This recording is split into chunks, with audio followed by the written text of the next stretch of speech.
Good afternoon, everyone, and welcome. It's so great to see so many faces out here today for our keynote lecture on migration. My name is Arlene Montevecchio, and I am the Associate Director of the Klau Institute for Civil and Human Rights in the Keough School of Global Affairs here at the University of Notre Dame.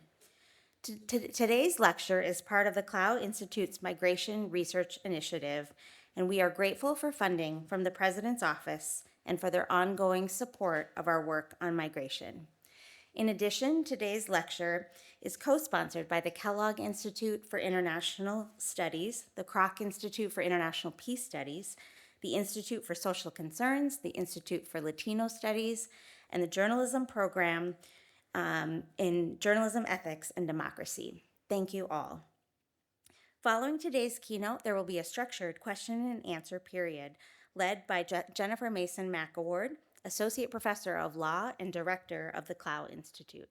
At the conclusion of our program, we encourage you to join us in the atrium for a reception, book sales, and signing by our author.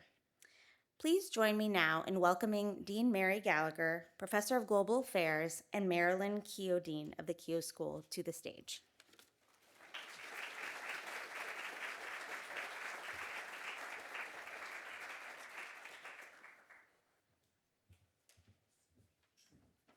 Thank you, Arlene. Good afternoon. Migration, with its implications for human dignity and human development, is an important theme at the Keough School. It's also an issue that's critical for us as students, scholars, and citizens. And it's therefore my pleasure today to welcome and introduce Jonathan Blitzer. Jonathan is a staff writer at The New Yorker. He's received the National Award for Education Reporting, an Edward R. Murrow Award, and the 2018 Immigration Journalism Prize for the French American Foundation.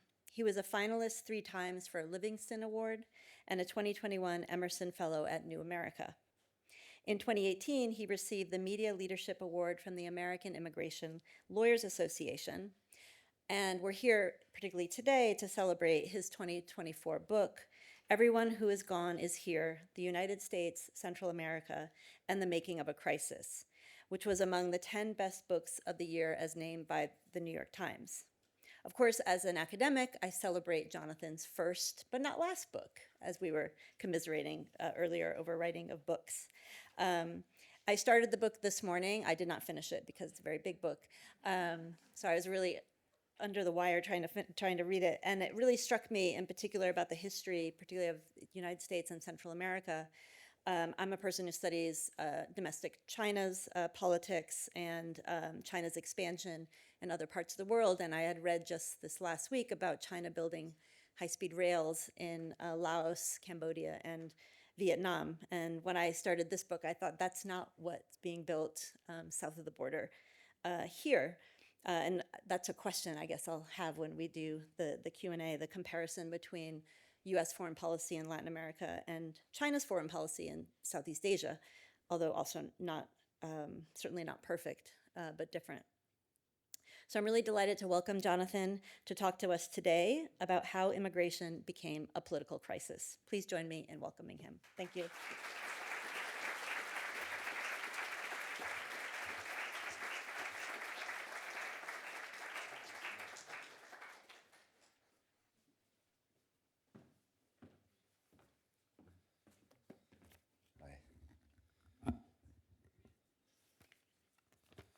I think taller than the average speaker, excuse me.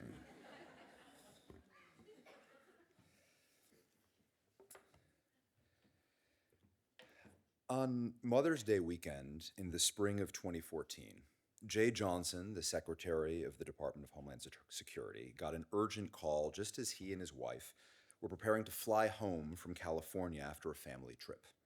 It came from a deputy, a top deputy at Customs and Border Protection.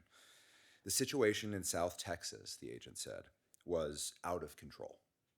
Border Patrol stations were overrun, and the agents were overwhelmed. Thousands of children between the ages of 4 and 17, almost all of them from Central America, were arriving alone without their parents or family members. At the same time, families from the same places, Guatemala, Honduras, El Salvador, were also crossing the border. All of them were seeking asylum. which was their legal right and something the government, by law, had to take seriously. These people were in dire need. They were fleeing their home countries at unspeakable personal cost and risk, traveling through areas controlled by gangs, cartels, and crooked law enforcement agents, hanging on the sides and roofs of freight trains crisscrossing Mexico, all in order to find protection in the United States. Johnson and his wife rerouted their plane home and instead landed in Texas, where they immediately visited a town called McAllen, a small place only slightly larger than South Bend, that until that moment was barely known to the wider American public. In McAllen, they went to Border Patrol stations and to temporary detention facilities. What they found shocked them. Children were everywhere. On the floor, inside large, wired-in pens, were thin pallets and mylar blankets that looked like giant sheets of tinfoil. One girl who looked younger than 10 was crying as she sat with an agent in a green uniform who was trying to take down her personal information. Johnson placed a call to the White House.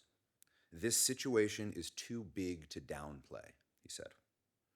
Indeed, from the fall of 2013 to the fall of the next year, 69,000 unaccompanied children had arrived seeking asylum. This was up from 39,000 children the previous year. Another 68,000 people arrived with their families, which was a 200% increase from the year before. You'll note the word Johnson used, downplay. This wasn't necessarily cynical or manipulative. It was matter of fact. In Washington, the bottom line was always the same. What were the optics? How much will the reality on the ground in a remote part of the country bleed into the national conversation? How soon will partisan opportunists exploit any perception of disorder? In short, how do we keep the border from instantly dominating our politics? Juliana Ramirez grew up with a single memory of her father. He was sitting in the half-light of evening on the porch of their home in a small town near San Miguel in El Salvador, while her mother cooked dinner in the kitchen. A man in a black mask emerged from the darkness. Juliana heard 3 gunshots and saw her father fall off his chair, vomiting blood. It was 2005 and she was 3 years old.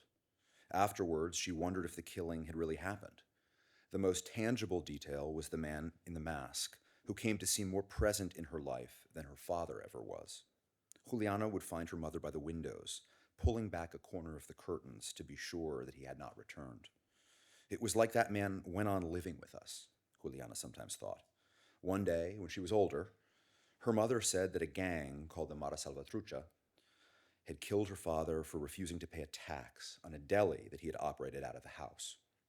For 5 years after the killing, the family moved every 6 months, staying with relatives throughout El Salvador, trying to keep ahead of the gang. In 2011, after Juliana's mother, Ramona, testified against the killer, a member of MS-13 tried to stab her at a soccer game. She was selling refreshments. She escaped and fled the country, leaving Juliana and her 2 younger sisters at an aunt's house because she couldn't afford to bring them with her. She went to Brentwood on Long Island, New York, where she had relatives, and she took a job cleaning houses. A few years later, she was returning home from work when she got a call. "What I need is money," a male voice told her. "I know the people of the neighborhood. I know your family, your kids, your daughter." Several days later, one of Juliana's schoolmates, a 16-year-old boy who belonged to MS-13, kidnapped her from her aunt's house. For weeks, she was raped and beaten. She managed to call her mother one afternoon, and together they plotted her escape. 6 weeks after setting out, when she and her group, the group of children she was traveling with, were arrested in Texas by United States Border Patrol agents, she was relieved. The smugglers had told her what would happen now. It was time to hand herself over and experience the heleras, the cold cells called refrigerators by migrants, in borderland detention centers. It would be unpleasant but temporary. The other children around her had similar plans. They knew the names of towns and local landmarks where family members were already waiting for them. When Jay Johnson called the White House, the person who answered the phone was a mother of 2 in her early 50s named Cecilia Munoz. She was in charge of President Obama's Domestic Policy Council and was an expert in immigration policy. The daughter of Bolivian parents, who'd immigrated to the Detroit suburbs, she was an activist by training and by disposition. In the mid-1980s, she worked as an immigrants' rights organizer with Catholic Charities in Chicago. At the time, Ronald Reagan had recently signed the Immigration Reform and Control Act. Among other things, it legalized 3 million undocumented immigrants living in the U.S. Munoz's job was to avail them of this particular lifeline and to track its insufficiencies. How, for instance, the same law could affect members of a single family very differently. Eventually, Munoz joined an influential national advocacy organization called the National Council of La Raza. From that perch, all through the 1990s, she was involved in the most dramatic political fights of the era. There was a tough and emboldened Republican Congress and a canny and calculating Democratic president in the White House. Under pressure from Republicans and with his re-election looming in 1996, that president, Bill Clinton, cut public services for green card holders and drastically intensified enforcement operations against immigrants living in the United States. That political moment, by the way, was a lot like the current one.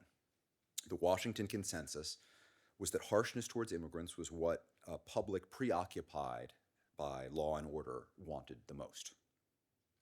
Munoz joined the Obama administration and found herself during the president's first term in a genuine bind. Deportations were up, outpacing that of previous administrations. Activists across the country were understandably enraged that for immigrants, the Obama presidency didn't seem all that different than the Bush presidency before it. Immigrants themselves were anxious and confused. There were a few broad reasons why this was happening. One was that Obama had inherited the massive enforcement machinery built up over the years after 9/11. In the first few years of his term, for instance, the immigration enforcement budget at the Department of Homeland Security was $18 billion annually. That was more than the funding of all other federal law enforcement agencies combined. The number of officers at Customs and Border Protection and at Immigration and Customs Enforcement, ICE, more than doubled since 2003. But it was also true that Obama was trying to build political capital and credibility to pursue comprehensive immigration reform. An estimated 11 million people are undocumented in this country, and more than half of them have lived here for over a decade. The broader immigration system was fast-growing antiquated. Visas were capped at levels last set in 1990. Backlogs plagued the green card system. Work authorizations didn't mirror the evolving national economy. Since the late 1990s, comprehensive immigration reform was the holy grail of domestic policy. For Democrats, who typically had a harder time than Republicans proving their enforcement bona fides, the calculus followed one core intuition. The president had to show he was willing to make tough decisions in order to persuade Republican partners to support a more lasting and humane policy for the future. It was a constant push-pull. Harsh enforcement would compensate for the legalization of the undocumented. Cecilia Munoz, first as an activist, then as a White House official, had subscribed to this thinking, as most all serious people did at the time. Inside the government, though, she faced obstacles that were both predictable and not. There were personal rivalries, turf wars within the administration, competing portfolios, urgent national crises, endless drama and dysfunction in Congress. All the while, deportations rose. And all the while, because of her background and reputation, Munoz was attacked by many of her old allies as a sellout who had given up the fight. A turning point came in 2012 when Obama won re-election, and suddenly there was the mandate and the momentum to pursue comprehensive immigration reform. Munoz and a team at the White House launched themselves into the task. And while the politics were bruising, a bipartisan group in the Senate devised and then passed a comprehensive plan. The problem was the House, which the Republicans controlled. The Speaker didn't want to bring the bill to the floor for a vote, because he didn't think a majority of his members would support it. Inside the Republican conference, a battle raged. On the one side was a more traditional pro-business faction that was open to reform as long as the enforcement measures seemed tough. On the other side was a populist fringe that was far louder than it was influential. It couldn't steer the party to consensus, but it could sabotage a consensus, and therein lay its power. Behind the scenes, one of the key players in the latter camp was a young Senate aide named Stephen Miller. While most other members of the party saw the 2012 election as a case study in the need for the GOP to be more inclusive and more moderate on immigration reform, Miller and his boss, Jeff Sessions, drew the opposite conclusion. They thought Republicans had lost the White House in 2012 because their candidates hadn't been harsh enough. The way I've understood the blueprint of Miller's thinking, from this moment forward is as a kind of inverse of the reform agenda.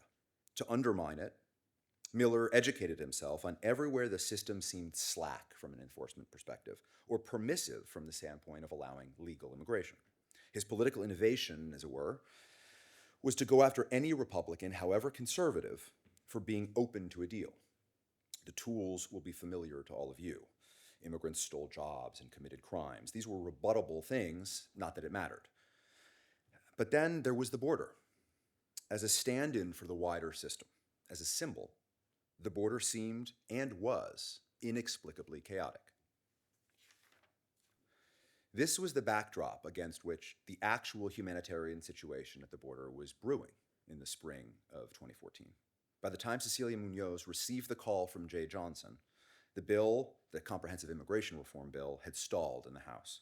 A month later, as Tea Party activists and right-wing Republicans blocked government buses filled with women and children from Central America, one of the top Republicans in the House lost his primary. The guy who beat him was an activist campaigning on the need to reduce immigration.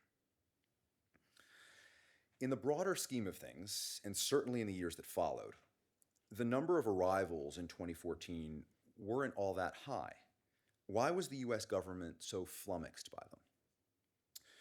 For all of the mammoth budgets of the Department of Homeland Security, for all the military technology and infrastructure at the border, for all the agents stationed there, the federal government had based its entire view of the border on a demographic premise that was shifting without anyone in Washington realizing it.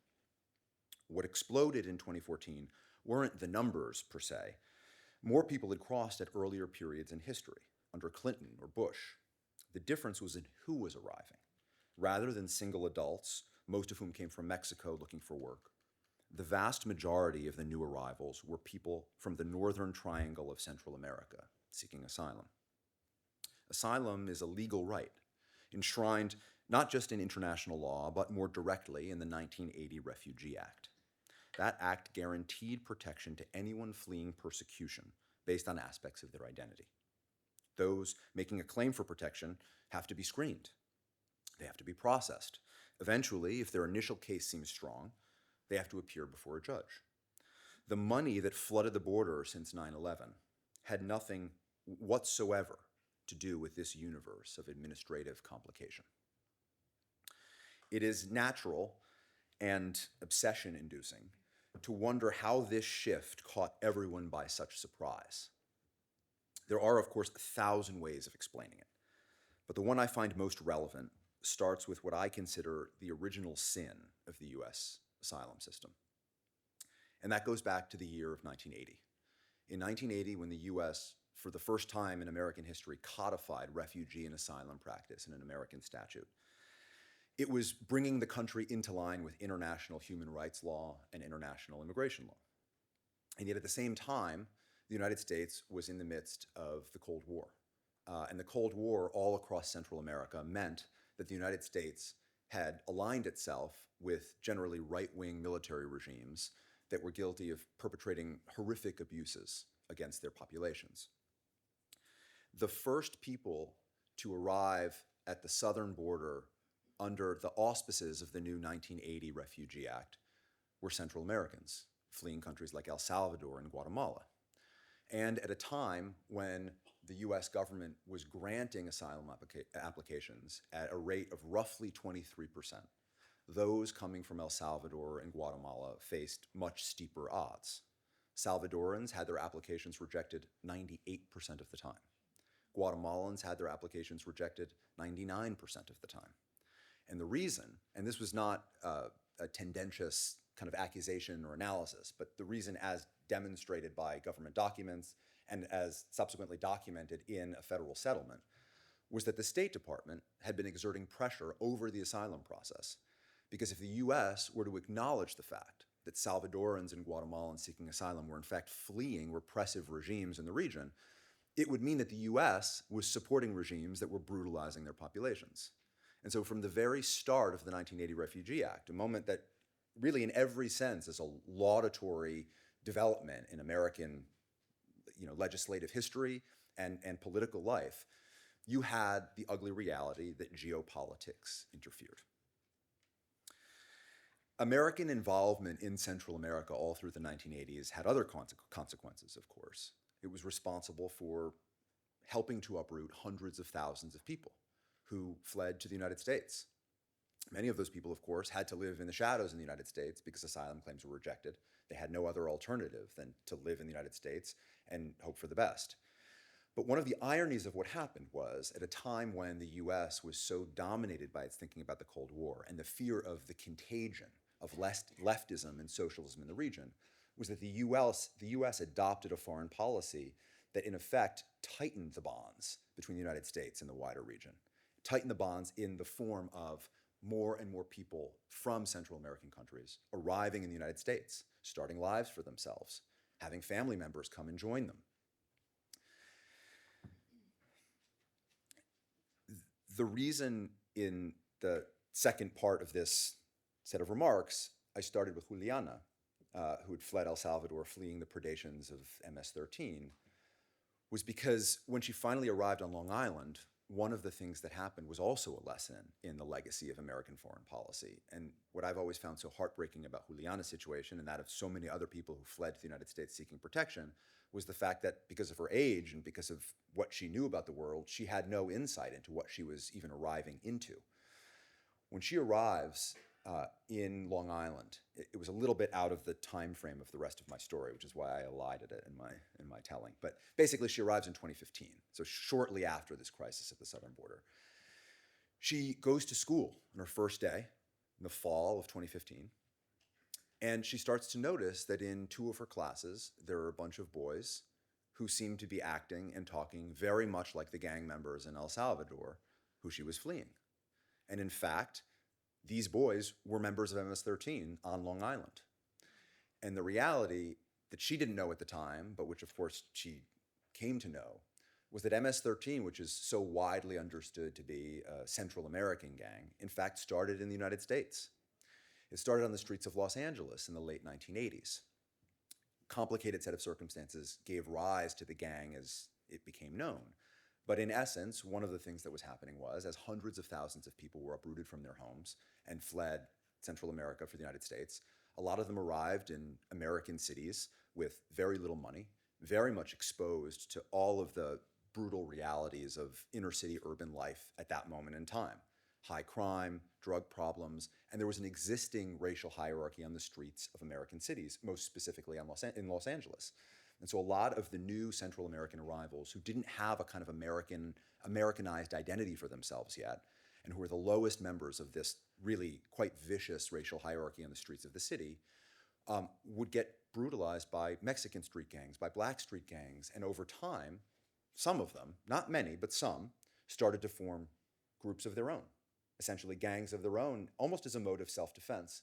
And over time, as those gang members started to get arrested, the gang identity that they subscribed to further coalesced in California prisons. And quite shockingly, many people I've worked with in Central America, and particularly in El Salvador in the last several years, have described the kind of taxonomy of gangs and offshoots of MS-13 in El Salvador as basically being organized as though El Salvador were one giant California prison. So over time, all through the 1990s and early 2000s, the rudiments of the gang as it existed in Los Angeles started to migrate farther east to other American cities. But most importantly, what gave rise to the international scope and reach of MS-13 and gangs like it was American deportation policy. All through the 1990s, Bill Clinton, very much trying to tack to the center and yoked the issues together of immigration and toughness on crime, arrested large numbers of Central American youth and deported them en masse to Central America. In this case, he deported them to El Salvador, which was just coming off of 12 years of civil war. The economy was cratered. The police force had essentially been disbanded and reconstituted as one of the platforms of the peace agreements to try to tamp down on the possibility of repressive state security forces. And so you had local beat cops who were less well armed than some of the new arrivals from the United States. And you had successive Salvadoran administrations begging the US government to please give at least a modicum of clarity about who it was they were sending, why, what their backgrounds were, what was happening on the streets of American cities. But by then, American foreign policy interests had migrated themselves. No longer was Central America the front of American Cold War obsessions. The Cold War had essentially ended. US interests were shifting to other countries in the wider region, to Colombia and beyond. And as a result, the US government didn't really heed any of the warnings that Salvadoran leadership was giving them. And so over time, these transplants from the streets of Los Angeles started to grow in strength and in force and in popularity, and that presence metastasized both in El Salvador and in the wider region. And so decades later, when you have someone like Juliana fleeing for her life, 2 generations before her, 1.5 generations before her, you had people fleeing the brutalities of a regime supported by the United States. Now she was fleeing the predations of a gang that began in the United States. Why am I telling you all of this history? Why am I starting this particular frame in 2014? We're in 2025. A lot of things are happening on the immigration front. Very few of them, in fact, none of them good. And I wanted to frame today's talk as a talk about how the border itself has displaced any sort of serious conversation about what immigration reform, or immigration policy for that matter, might look like. 2014, to my mind, is a kind of origin story of this particular fusion, this particular conflation of the border and the wider immigration question in the United States. The degree to which now, when people talk about immigration, they're really only talking about the border. The situation at the border has effectively hijacked the conversation the country needs to have about immigration. And for all kinds of historical reasons and political reasons, 2014 is, again, to my mind, one of the moments where you begin to see this dynamic crystallizing, just because of all the things that are happening in the world.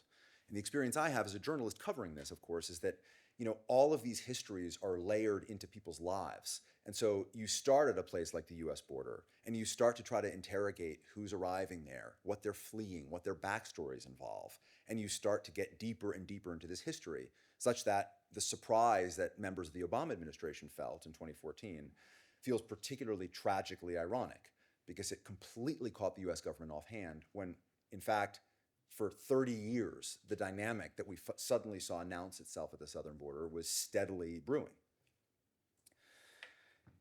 Since 2014, though, I would say, the national political conversation around immigration has been trapped in this catch-22. Anyone who wants to make changes, updates, any manner of reform, however modest, however technocratic to the wider immigration system, bumps up against the political reality that people opposed to any kinds of improvements in our immigration system is always going to point to the border. And so the catch-22, as we hear it routinely, is people opposed to reform of any kind. I'm not talking about comprehensive immigration reform. I think it's safe to say that is off the table now. We'll say, well, we can't make any changes to the wider immigration system until we get the border under control. And yet, from a policy perspective, you would be hard-pressed to find any expert, anyone, whatever their political bent, who studies the border, who knows anything about international migration, who would say that the border can be fixed alone without reference to the wider immigration system. Because in fact, what's happened is the wider immigration system hasn't been reformed or modified in any fashion since 1990. The world has changed 1,000 ways since then. And so one of the realities over time has become that for people trying to reach the United States, whether because they're seeking asylum, seeking protection based on persecution, whether because they're trying to find work, whether they're trying to reunite with family members, none of them have any other avenues to reach the United States short of attempting to cross at the southern border.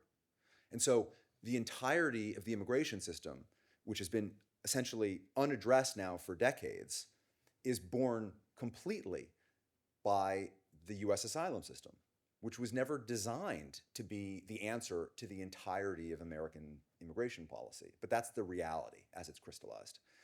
And what's frustrating about it is the gamesmanship is obvious. On the one hand, so much of what we're seeing right now, so much of some of the most extreme policies we've really ever seen are being adopted at a moment when arrivals at the southern border are at historic lows. But we're now at a point where that's immaterial, because the border and immigration generally are effectively synonyms in the American political discourse. And so any effort to widen the aperture of what our immigration system should do, should address, the way that it should actually track with developments in the wider world, has been completely occluded from view. There have been glimmers of hope, all of them now shut down. But for example, the past administration, the Biden administration, which has committed no shortage of blunders in its immigration policy and in its messaging on the border, started to develop a line of thinking that has been kind of increasingly talked about among experts. And that is, the only way to relieve pressure at the southern border is to try to open up other channels, other legal avenues for people to come to the United States. And it's been shown in the last few years, and of course, if you look at the wider history, it's abundantly clear that people, when given an opportunity, an orderly and safe opportunity to come to the United States, they will avail themselves of that avenue. The problem is there are too few of them. I want to address, before we open this up to a Q&A, I kind of want to address what it means to cover immigration issues in light of the fact that the word crisis kind of haunts every waking moment of our conversation about this issue. I have to say that you kind of, as a journalist, get it from both sides. The conservative end of the spectrum right now, and I won't even say necessarily conservative, it has less and less to do with actual ideology and more to do just with pure power politics, insists that every moment is a moment of maximal crisis. And so what we're starting to see now in the first spate of executive orders that came out on day one of the current administration is a series of orders premised on the idea that mass migration constitutes a form of, this is a direct quote, invasion. And that invasion in turn triggers what the US should begin to adopt as a military response to what's happening.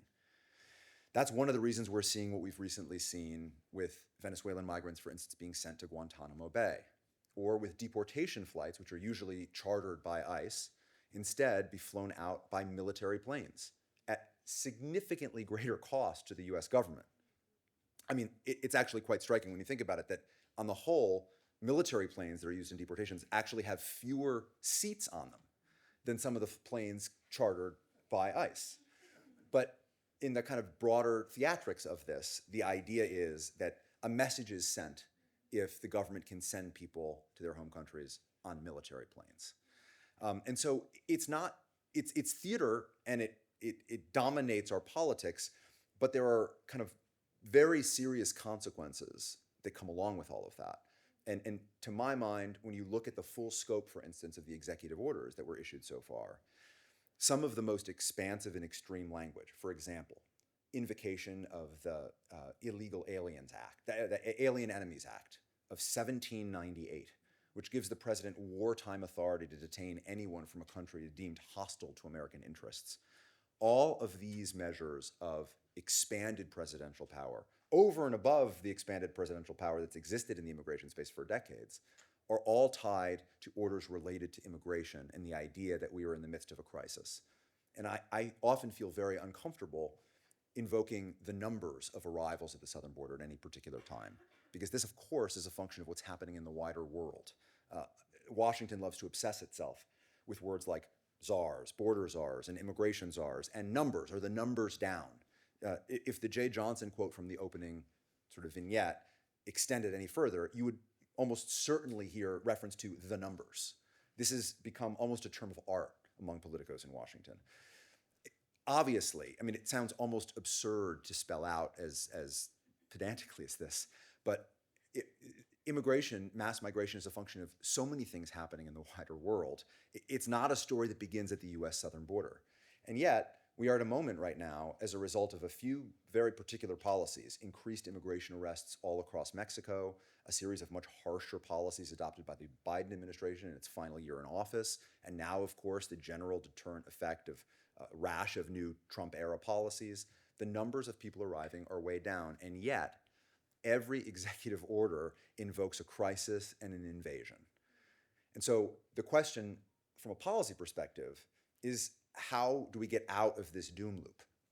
And unfortunately, we're at a point now where it's no longer a policy question. It's entirely a political question. And I'm not convinced, least of all by the Democrats, that an actual vocabulary exists for how to begin to talk our way out of this circle.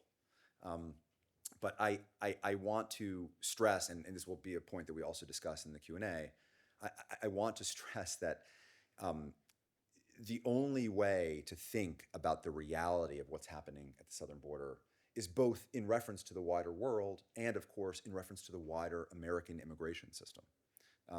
The border is a tiny fraction of what that wider immigration system looks like. It has nothing at all to do with the legal immigration system, with visas, with green cards, all of which, by the way, are backlogged, all of which are now on delays of multiple years because the US government won't fund even those basic services, all in the service, again, of amplifying the idea that the situation at the southern border is dramatic. And yet, I do use the word crisis in my writing and in my thinking about this with some measure of sobriety, because it's become a different sort of crisis. It's not the crisis necessarily that we hear about from politicians grandstanding in Washington, but it is a crisis certainly of humanitarian dimensions. I mean, you'd have to be crazy to tell someone who's basically fled for their life to come to the United States that what motivated their departure was anything short of a crisis. And of course, the reality of a policy problem that everyone can diagnose in more or less the same way, but that has no solution because of the deadlock politics, is also in its own way a humanitarian and political crisis. And so we're at a moment, it's a strange moment to be talking about this history, because the history haunts the extremism of our present moment. But I also want to emphasize the degree to which all of the players in the current drama we're seeing play out across the stage in Washington all have antecedents in some of these key moments. There were moments in 1980, in the early 1990s. Certainly 9/11 was a watershed moment. But again, 2014, to my mind, is one of the moments when history begins to announce that there are consequences for what this country has done, and that there are solutions if we can be serious enough to address them. Thanks.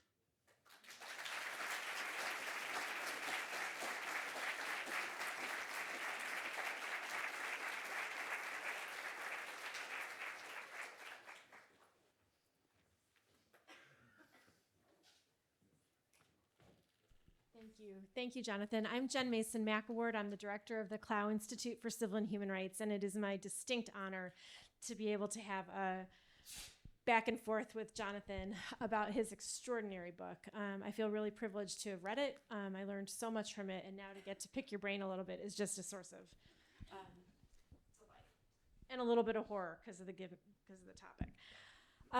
The author, Maya Angelou, once said that it's very hard to hate someone if you look them in the eye and recognize them as a human being.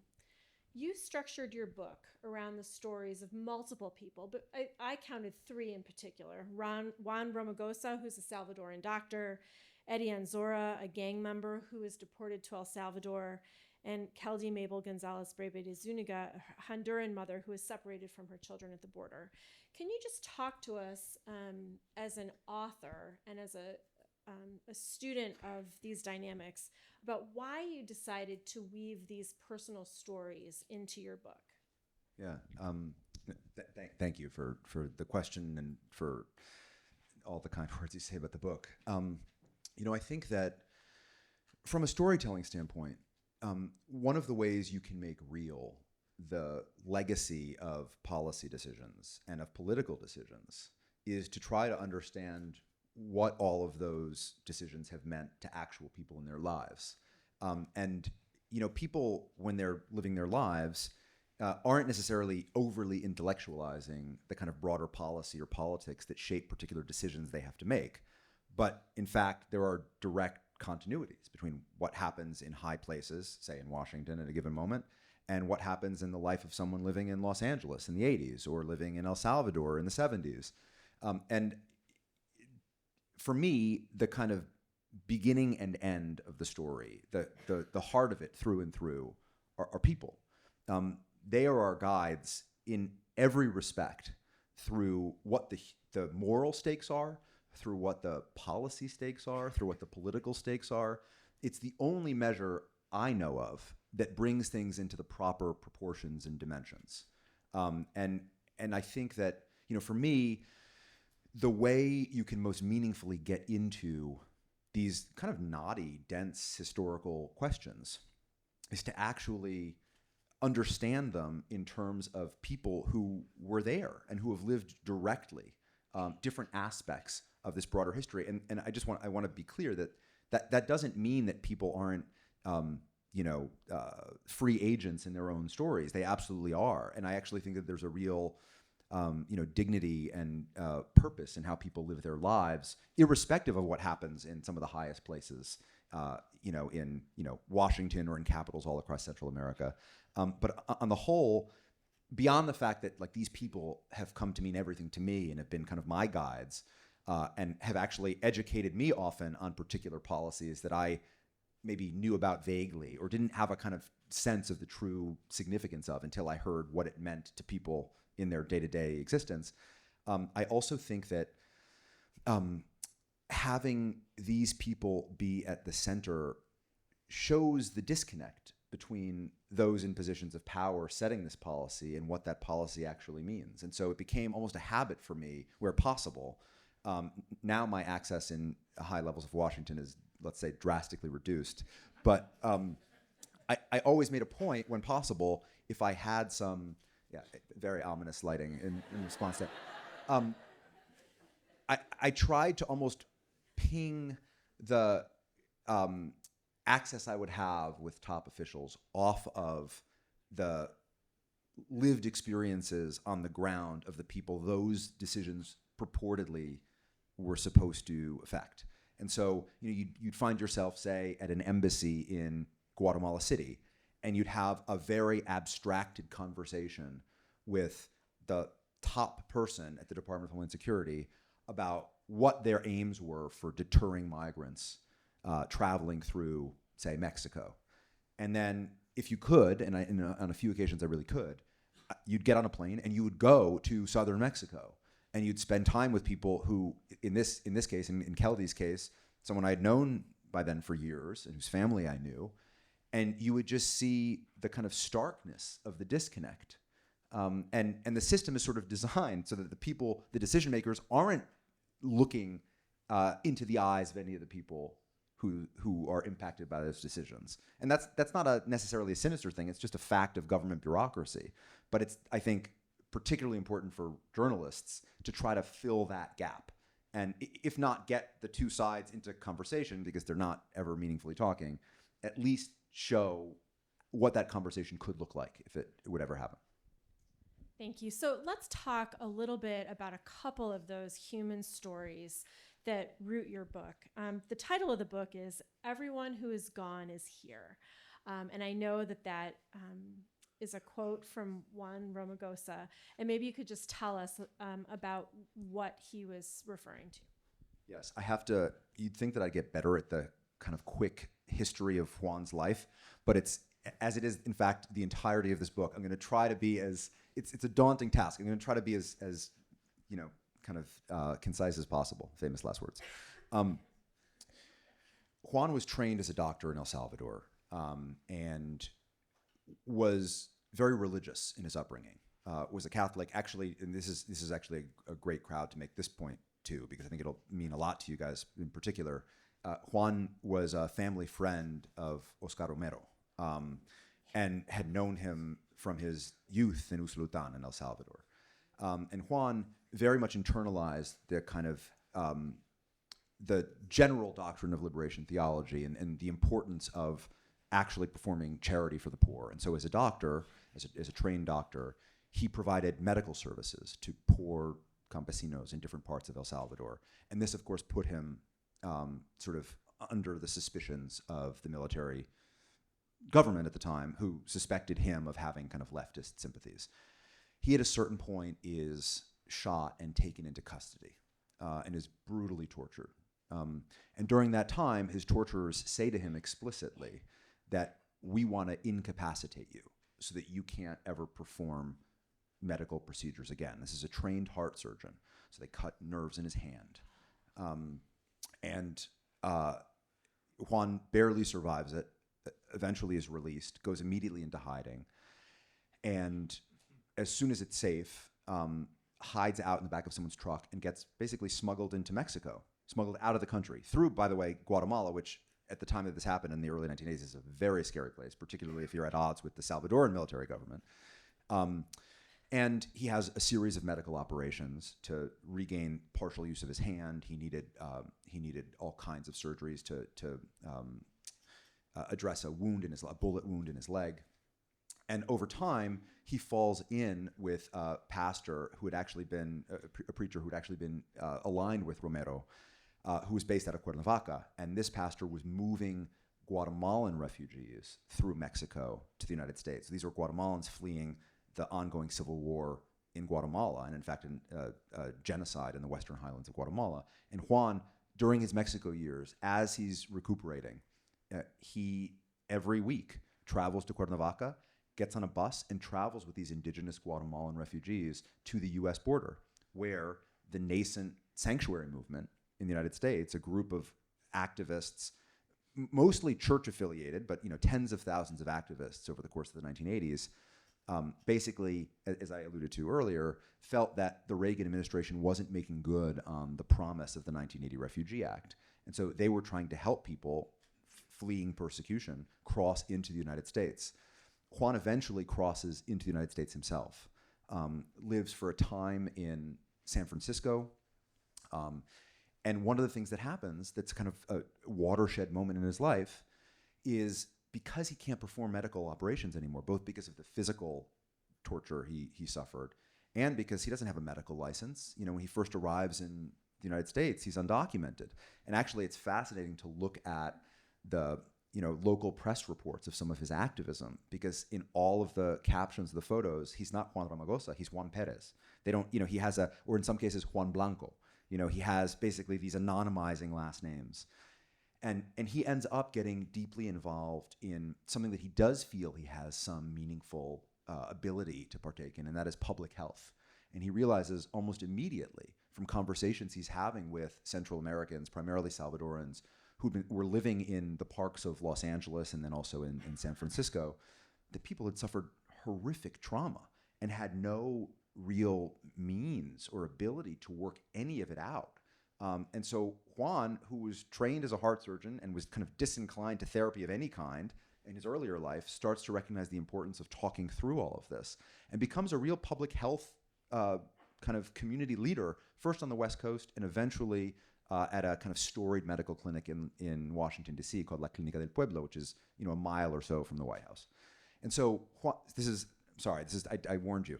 But I have to, you can't have any reference to the quote without knowing a little bit what he's been through.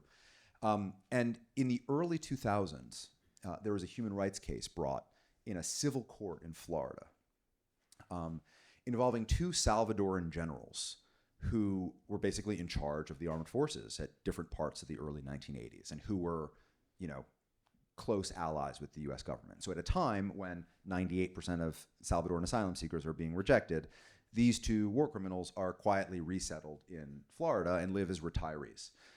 One actually applies for asylum and gets it, and the other manages to get a green card through a family member who had been living in the United States. And this human rights organization on the West Coast called the Center for Justice and Accountability finds out that these two Salvadoran generals are living in Florida.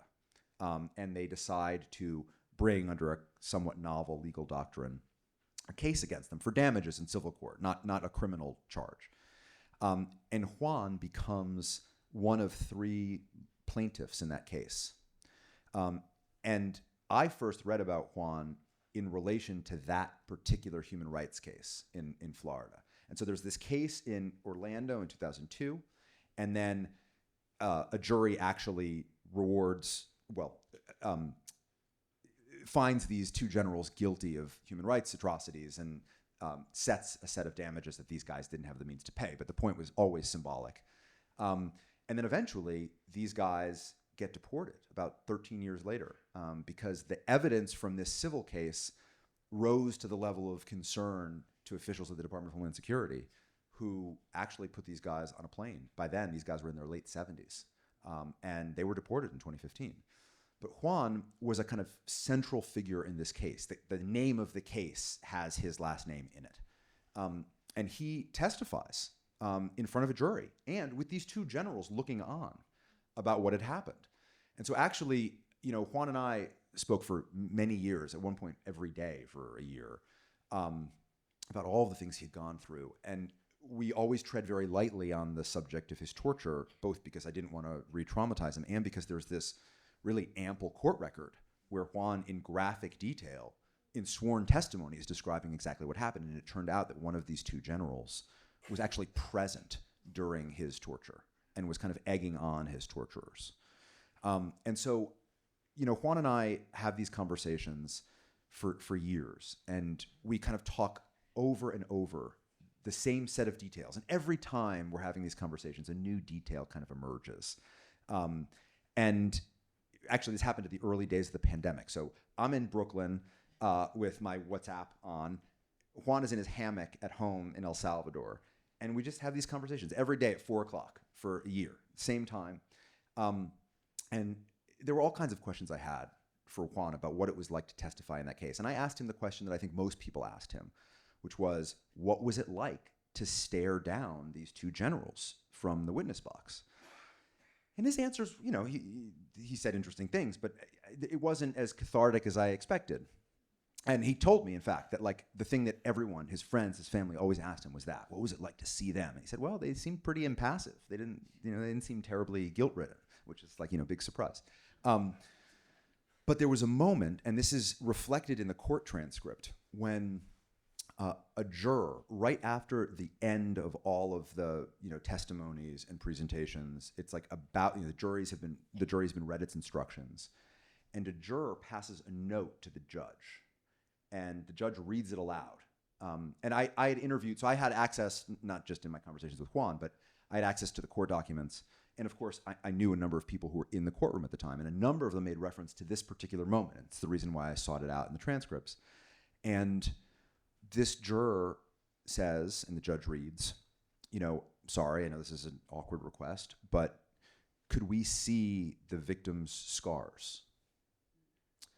And legally, that's not necessary. I mean, all the evidence has been presented. It's been pretty systematic. And so Juan and the other plaintiffs in the case, two other people, and one woman in particular, Neris Gonzalez, are given the opportunity. Do you want to do this? You don't have to. This should not, on the legal merits, impact the outcome of the case at all. But the two of them decide they want to sort of bear their wounds in front of the jury, that they're willing to do it. And so the two of them, Juan and Neris, go up to the jury box. And they're I wasn't there, but this is how it's been described to me by everyone present, and I was obsessed with kind of getting the sight lines exactly right because it's such a dramatic moment. The two of them are standing side by side, almost holding each other up, and Juan takes off his jacket and rolls up the sleeve of his shirt. And I asked Juan, my verbosity. It's like Juan's eloquence. The title of the book is contrasted starkly with my verbose response. I asked Juan, what is it like what were you thinking? What did it feel like? And he basically described to me this feeling that he felt deeply lucky that he had scars to show, that he knew all these people who didn't even have that. They just were no longer around. And he described what was essentially a kind of religious moment, or he almost described basically a kind of out-of-body experience where he felt himself sort of being lifted out of his body. It's not mystical. He's just describing this kind of feeling of, his mind starting to blend with the mind and the lives and the memory of all the people who couldn't be standing there presenting their scars with him. And he described that feeling, the feeling of strength that gave him as he rolled up the sleeve of his shirt, by saying, everyone who is gone is here. And actually, by that point, I had already finished the manuscript, and we continued to talk, and it changed everything. It changed everything. It changed my sense of what the stakes of this project were. It was instantly clear that was something that would be with me forever. And of course, it has in the immigration context, it has sort of this double meaning. But the point, as I feel it, as I always felt it, as I hope comes through in the book, is the people who didn't make it to the present, who were cut down so unjustly, are still here with us, and that for him is a source of strength. That's really beautiful. Thank you for sharing that with us. You mentioned that Juan had deep connections to the Catholic Church and kind of religious organizers working around the border. And throughout the book, you note the historical role that faith-based organizations have played in providing services and advocacy for migrants. This past month, we've seen members of this administration call Catholic Charities and Lutheran Family Services corrupt and possibly criminal, even though they've been working at the behest of the government, providing refugee resettlement services for years. How should we think about these charges and the impact that they will have on the organizations and the people that they serve? I mean, to my mind, there's nothing graver than this particular charge. And I've always felt like, and one of the things that I think the history reinforces too, particularly around the sanctuary movement, but also in Central America, the church is uniquely powerful as a voice of moral clarity. For me personally, one of the great surprises of the research for this book was that Romero's sermons, the audio from all of his sermons, when he was the Archbishop of San Salvador, are available. You could listen to them, which I highly recommend. It's like profoundly stirring, and these were sermons that were famous in their day for basically being the only account, more authoritative really than many journalistic accounts of what the government was perpetrating. And the fact that it came from the church is what landed the kind of significance that it had. And so I've felt recently, particularly given the fact, and I should probably be more discreet about saying things like this, but I feel like, the political opposition is pretty quiet right now on immigration policy. I think the Democrats are really spun around by what role they're meant to play, by what policies they should advocate for. And so I actually think it puts, the church, faith-based organizations at the center of what needs to be a kind of moral debate.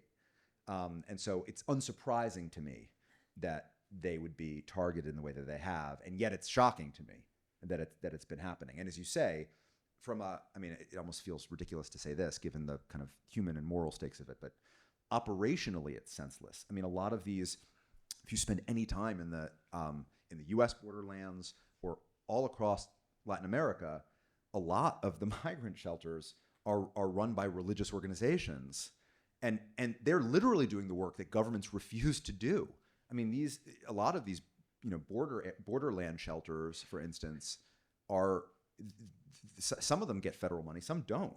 And basically, one of the reasons why the U.S. government has been so inept, particularly is a particular political problem for Democrats more so than for Republicans, because everyone just assumes that Republicans, because of their harsh rhetoric, have a sense of order around this, but neither party does.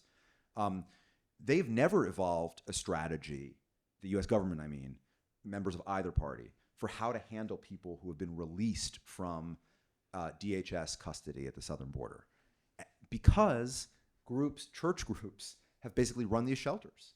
And so the wicked irony, the infuriating irony that the people doing the work that the governments have refused to do are now bearing the brunt of this criticism is. And I was just saying to someone, I noticed that the governor's office in Texas, after the Pope criticized Trump's mass deportation plans, the governor's office in Texas actually issued a statement with a clarification that the Bible supports strong borders, and so maybe they know better, I think. One of the moral voices that we care a lot about at Notre Dame is our own Father Ted Hesburgh, who is Notre Dame's president and who died 10 years ago today. And you note in the book that he played a prominent role in what ultimately became the 1986 Immigration Act that you mentioned earlier. Can you just tell us a little bit more about Father Ted's leadership and then also help us think about how people of faith might not only harness their moral voice, but also engage with the political system that we have on this issue. I mean, to my mind, and I have to say, I feel slightly self-conscious talking about him in front of this audience because you all probably know more than I do.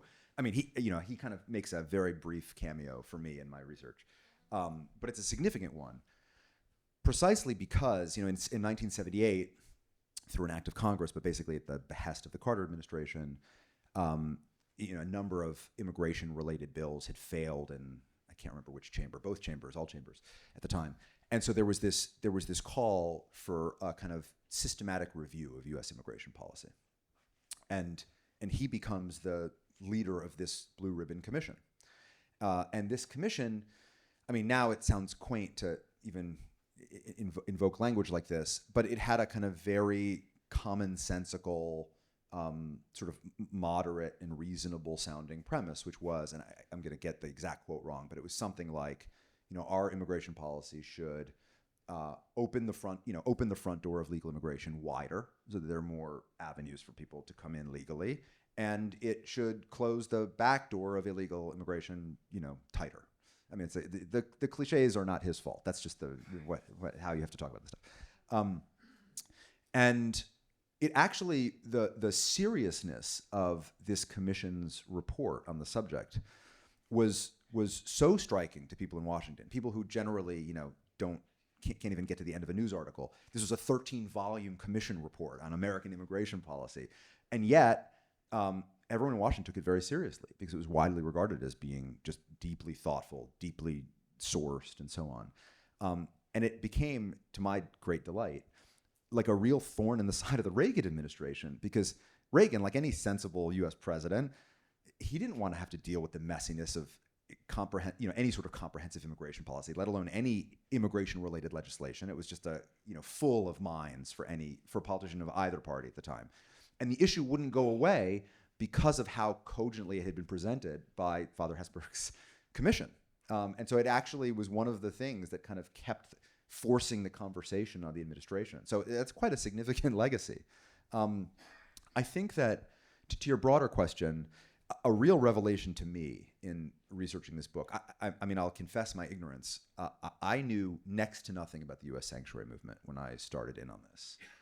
And it blew my mind. I mean, the level of activism, the seriousness of church members and leadership, all across the border, but in particular churches in states like Arizona and parts of Texas, the seriousness with which faith leaders engaged on operational questions and on policy questions. I mean, some of you will know the name John Fife, the kind of legendary pastor from the, oh my God, now it's, what is it? What's the church? It's a famous, anyway, what is it? Yes, exactly. Thank you. Jeez, Southside. He was having meetings with agents at the local office of the INS, the Immigration and Naturalization Service at the time, trying to figure out kind of what the mechanics were of, people filing asylum claims and, whether or not they could be held as the claim was considered. I mean, these are the kinds of questions that today advocates and immigration lawyers are working out. And he and others, they were far from alone, rolled up their sleeves and engaged. And so I think the idea that their identity had a kind of moral bearing, and yet their action itself wasn't just about making a moral case. That was central to what they did. But there was also a willingness to get into the particulars, and that they weren't scared of getting into those particulars, that now everything is so politicized. But the kind of MO of guys like that was that, all right, we're announcing first a kind of clarion moral call to engage, but then we're going to follow that up with action, with the kind of nuts and bolts kind of operational questions that really are so much, that's kind of the whole game here. Another story that you tell in the book is that of Eddie Anzora, and it was particularly interesting to me. I think he's what we'd call today a dreamer. So he was brought to the United States by his mother from El Salvador when he was 3. He was raised in Los Angeles in a poor single-parent family. He gets involved with drugs and gangs. He's ultimately deported to El Salvador and then becomes over time a successful entrepreneur and family man.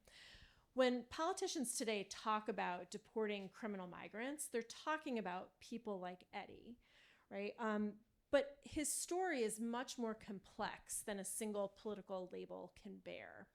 And so how should we, as consumers of political messaging, push past labels and identify and understand the complexity behind the stories of migrants? Well, I'm glad you asked it that way because, Eddie's sort of identity in the eyes of the U.S. government as someone convicted of a criminal offense was an identity. I mean, he would own up to the fact he was never involved in gangs, but he was a tagger in Los Angeles, kind of a streetwise, kind of adventurer, and a lot of his world was populated by pretty fearsome members of all sorts of gangs, not just what became MS-13, but like the Mexican mafia. Really quite fearsome, storied organizations. And he actually always kept his distance from violent crime, but got caught tagging a freeway. I think he told me with some measure of pride that was like $15,000 of damages or something in his tagging. But he was never someone who did kind of violent things or things that would kind of rise to the level of what you would think of as a deportable offense. And in fact, it's important to note he had a green card. And the reason he ultimately got deported was because of a law passed in 1996 that was applied retroactively that broadened the scope of which crimes could trigger someone's eventual deportation. So he would never identify as a victim of any sort, which is an important thing to make clear. I mean, Eddie has been, for me, Juan is the kind of heart and soul of the book. Eddie is actually its inspiration. He's the person who, I can date much of my work here to like a beer I got with Eddie in 2016 in San Salvador, where we talked exclusively about LA in the 80s. But in an objective sense, and in a historical sense, he was a victim of this deeply punitive law passed in 1996 that it's called IRA. I always get this. Some people here will know it. It's that. Yeah, it's like a whole mouthful, but it's, but basically, this law was passed, it should be said, in the fall of 1996, right before the presidential election. There are memos from people in the White House, most notably Rahm Emanuel, advising Clinton at the time that sign this bill into law. It will give you credibility as a kind of enforcer at a time when politicians of both parties were really kind of exploiting the inner city crime issue. And the Republicans who sponsored this particular bill, actually, after it went into effect, this is like one of the more shocking things to me. After the law went into effect, petitioned what was then INS, it wasn't yet called the Department of Homeland Security, but the equivalent, petitioned the government to actually loosen enforcement of the law because it was too harsh. So there is actually a letter written by the Republican sponsors of this bill instructing the head of the INS, the Immigration and Naturalization Service, to please exercise some discretion. Because if the letter of the law is carried out, too many people will suffer. And they themselves, these Republican lawmakers, in their own home districts were having problems because of all the people caught in this wider dragnet. This is the law that is responsible for Eddie's deportation. That this law, by the way, when we talk, for example, about, I know this is a question about Eddie, but it's just important to kind of establish some of these facts. When we talk about the fact that the Obama administration deported more people than prior administrations, and it's obviously a complicated and upsetting reality. One reason for it, some of it was political, but one reason for it was this deportation machinery created by this 1996 law was vast, but hadn't really been fully operationalized until Congress started appropriating massive amounts of money for immigration enforcement after 9/11.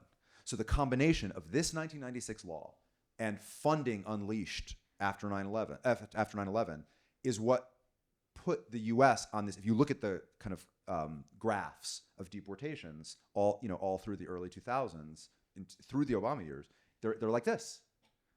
It required increasingly muscular intervention from the federal government to disrupt the trend. Now, that kind of muscular intervention was at odds with political caution, and hence the problem during much of the Obama years. But anyway, Eddie was deported because of this law. And it wasn't even really fully understood what the law was or what it meant at the time.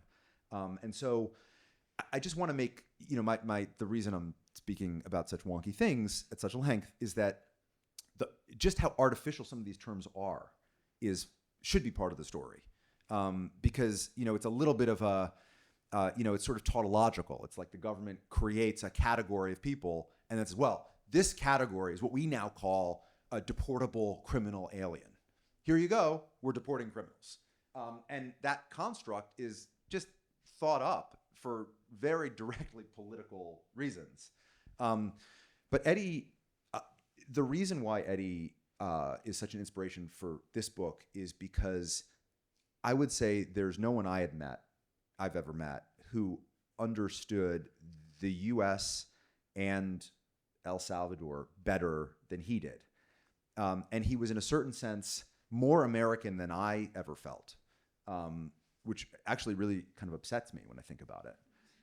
He's, everything that he is, the way he talks, his smarts, his voracious curiosity about his world, his sort of entrepreneurial bent. When I met him, he was running an English language school to train people living in El Salvador to speak English for call centers, customer service inflected English, because that industry was booming in El Salvador as a result of mass deportations from the United States. And so people who had lived in the United States who spoke English were, getting conscripted into the American customer service sector, but were living in Central America. And Eddie started a language school to train people to speak, English for call centers. And he pitched himself, as any smart person would, given what his background was, as not someone who'd been deported, but as learn English with a native speaker. And that was Eddie. There's nothing to me more American than that. And he's had to kind of piece together his world and be a student of his environment at every turn. And one of the incredible things about what he had been through was he was getting in trouble a lot at home. His mom was working 3 jobs. He and his brother were, basically left alone for much of the time. They cut school. They'd go out tagging. They'd filch things from stores. And eventually, he got brought before a juvenile court, and basically a judge said, look, I hate to do this, but I have to scare some sense into you. And his mother intervened in the courtroom and said, I know exactly the thing. I want him and his brother to spend a year in El Salvador. They'll understand how good they have it here if they spend a year in El Salvador. And this is 1991. So technically the war wasn't over. I mean, the fighting had essentially stopped. And Eddie and his brother go to El Salvador for 1 year, 1991 to the end of 1992. And they live with an uncle. And Eddie starts to observe, and to my mind is one of the first people to observe it, the people being deported from Los Angeles for gang associations who begin to arrive back in El Salvador in the early 90s, at a time when no one had any sense that this was happening or what any of the implications were. Eddie was just there on the scene seeing it. And so people he avoided in his neighborhood, first in South Central LA and then in the San Fernando Valley, because they were fearsome gang members, he's now seeing on the streets of Soyapango in 1991. And so he's just everywhere he is, he's just absorbing, he's observing all of these trends in ways, and he's not overly interested in the kind of ideological questions involved. It's just a kind of unflinching common sense in it all. And, imagine, like, you should have the Rodney King riots of Los Angeles in 1992. You should have that narrated to you from Eddie in Soyapango at the time, who is told by his new Salvadoran friends, are you sure you want to go back there? It seems like a pretty dangerous place. At one point in your book, you recount President Obama talking to a migration advocate, and President Obama says is, here's my problem. We live in a world with nation states. I have borders. You may believe that it's inherently unfair that a child born in El Salvador has a completely different set of opportunities available and a completely different set of dangers than a child born in the US. And that's because it is unfair. I can't fix that for you. In a world with so much poverty and violence and also borders, how should we think about what the role of the US should be in accepting migrants? It's a great question, and it gets right to the core of a kind of inconvenient fact for progressive-minded, pro-asylum types like myself, which is the asylum system, as it was conceived and brought into existence, was not designed for what it has become.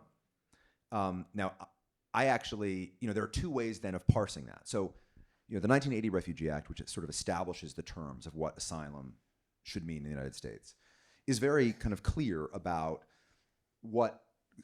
who is most deserving of protection, and it's protection based. It's the result of persecution based on aspects of someone's identity. Now, over time, the understanding of what those aspects of someone's identity are have expanded. So, for example, typically asylum was conceived of in relation to repressive governments. Well, how do you make sense of a gang that's essentially operated like a shadow state in a country? What is that? Is that persecution? If you're fleeing for your life and a gang that has national reach in your home country is after you and you have nowhere where you can go, what is that? I mean, the terms of these laws are very esoteric and they're very stiff and inflexible. So there's been some over the years through litigation, through creative legal representation of asylum seekers, there's been a widening of the understanding of kind of what constitutes different forms of persecution. But even with that stipulation, the reality exists that, someone, for example, fleeing crippling poverty and hunger, while existential and while urgent, and while a life and death matter, isn't technically fleeing persecution as such. And so that's just one example, but there are obviously countless examples. And so to my mind, the road forks around this fact. One route is, to my mind anyway, a more cynical route, which is, well, we can't help everyone. Sorry, case is closed. And that's, I think, very much where now both parties land. To my mind, there's a good faith way of responding to this policy conundrum, which is, okay, someone fleeing for their life who's not being persecuted according to the terms of a statute written in 1980 still deserves our attention. We're the richest, most powerful country in the world. Not only are there moral reasons to engage, but there are practical reasons to engage. And what drives me, frankly, the craziest is the idea that somehow we're being more sensible and pragmatic by shutting the door. Just because the door, in our mind, the proverbial door, because it's very much open, but just because the proverbial door is shut doesn't mean that there isn't a massive human need just on the other side. And that need doesn't go away. And the US continues to live in a world that is affected and destabilized by the persistence of that need.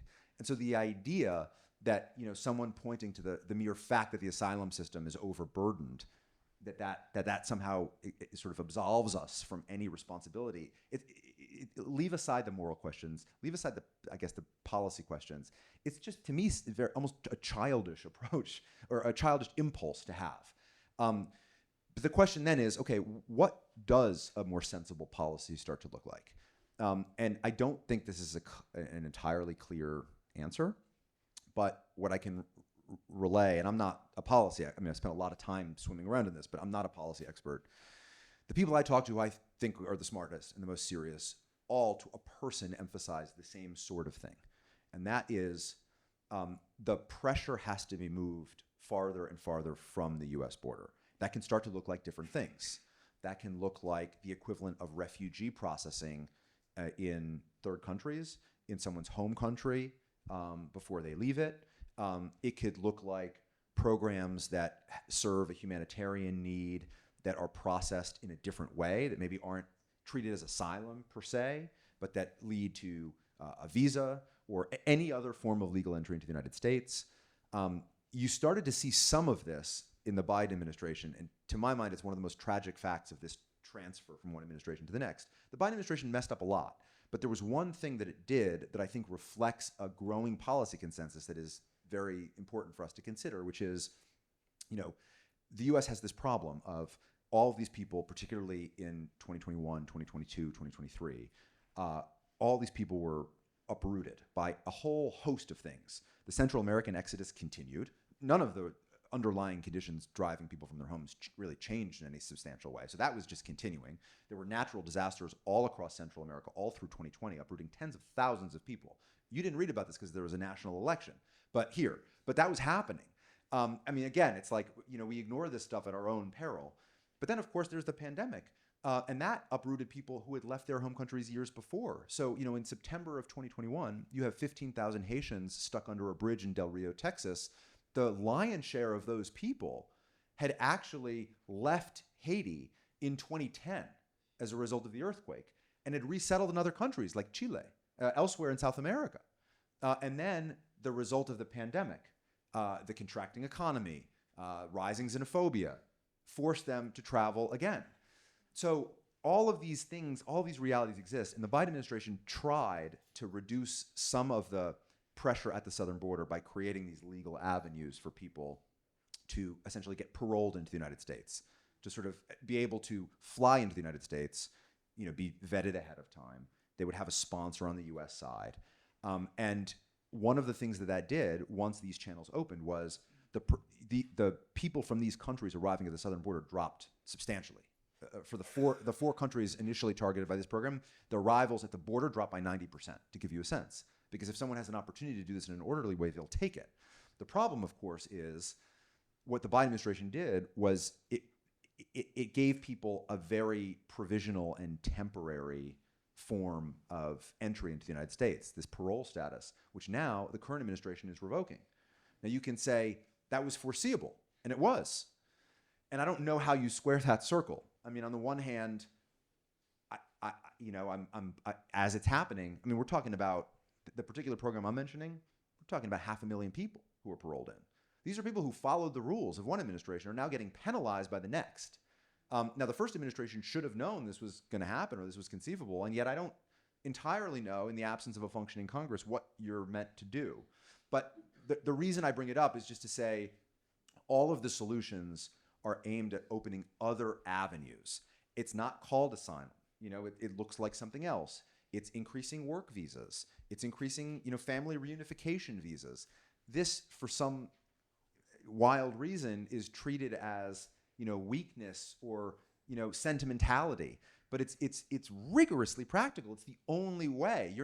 By closing the door, you're not really doing anything to the broader global dynamics that are forcing people to come. What we'll see, we're going to see now a lot of human suffering. We're going to see numbers continue to drop for arrivals at the southern border as a result of policies already in effect. At a certain point, the pressure is going to blow in Mexico. Tens of thousands of people have been basically stuck in Mexico during the final year of the Biden administration through a diplomatic agreement between the two countries to kind of keep the arrival of people out of political sight until the election. So that's going to explode at a certain point.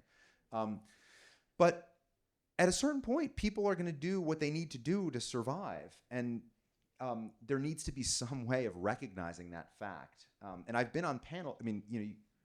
A new experience for me now with this book is like being on panels with lawmakers, which I'm not often doing, and which I would not advise. And the response you often get when you sound like I sound, and I get that I have a bent. The response you get from like a Republican lawmaker is, oh, that's very sweet of you to be so concerned, but we can't help everyone. And no one's saying that. That is a straw man. I am not saying that the U.S. has to help everyone. The world is unjust, and no one's pretending that this is like all of the global calamities that exist are solvable. But there are a series of steps that begin to put this on more serious policy footing that are no great mystery to any of the minds involved in trying to solve the problem, but for political reasons are off the table. And all of them basically look like removing the border as the kind of central stage of the political drama and of the policy drama. I have one last question, and then we're going to adjourn to an opportunity for you to engage with Jonathan. But my last question is this. At Notre Dame and at any university, we have the great privilege of educating young people, and we talk about forming people and inculcating in our students a disciplined sensibility to poverty and injustice. At this moment in time, how would you advise our students to engage with these questions around migration, poverty, and justice? You know, the thing that's been most striking for me doing a lot of immigration reporting, I'm aware of how this is going to sound, is the randomness of my good fortune. You know, I'm interviewing people like Keough in the book. A mother had been separated from her children during the first Trump administration. We're the same age. And, you know, because of, I mean, the stupid fact of where I was born, I mean, on which side of a border I was born. I mean, again, I realize how this sounds. But I am the one conducting the interviews and publishing an article, you know, about her in the New Yorker. And she's stuck in a shelter in Tapachula in southern Mexico, trying to think of a way to get closer to the U.S. border because her kids are now in Philadelphia with her sister. And so the politics now, honestly, are bleak, and I don't immediately see a way through that. But I think I am both overwhelmed and weirdly inspired by the fact of this randomness, because it means that there are opportunities to get to know people whose experiences are vastly different, and who I think if you could spend any amount of time trying to get to know and trying to understand what they're going through would just be profoundly humbling. You know, it's like often a question that comes up when you write a book about kind of American complicity in foreign policy atrocities over, you know, the 1980s, is, well, like, what, you know, are we just supposed to feel guilty about it? What do you want from us? It's like, you know, I wasn't alive when that happened, or I was just living my life. It's not about guilt necessarily. To my mind, it's more just about a sense of humility and a sense of, you know, non-judgment. And so it's an amorphous kind of diffuse thing to advise, but to me, the great joy of being a journalist and doing journalistic work, it's like sort of like a cheat code for being able to just enter the world in a way that doesn't necessarily track with your background or experience, but that allows you to actually try to open yourself up to the people in it. And so I would encourage, I guess, students who are so inclined to find similar ways of just putting themselves in situations where it's not immediately comfortable, where it's in fact quite uncomfortable to be speaking to someone and to have that person's story actually cause you almost a sense of visceral panic about how lucky you've gotten to be and how you're the one in a position maybe to be able to help or to understand or to tell a story. I actually think that's the deeper I get into this work, it's like the kind of moral I draw from it is more abstract, but it's this. I hope that you can all stay and join us for hors d'oeuvres and conversation with Jonathan and each other after this. But I know that I just feel so fortunate to have had the opportunity to learn from you. And thank you so much for joining us here today. Can you please join me in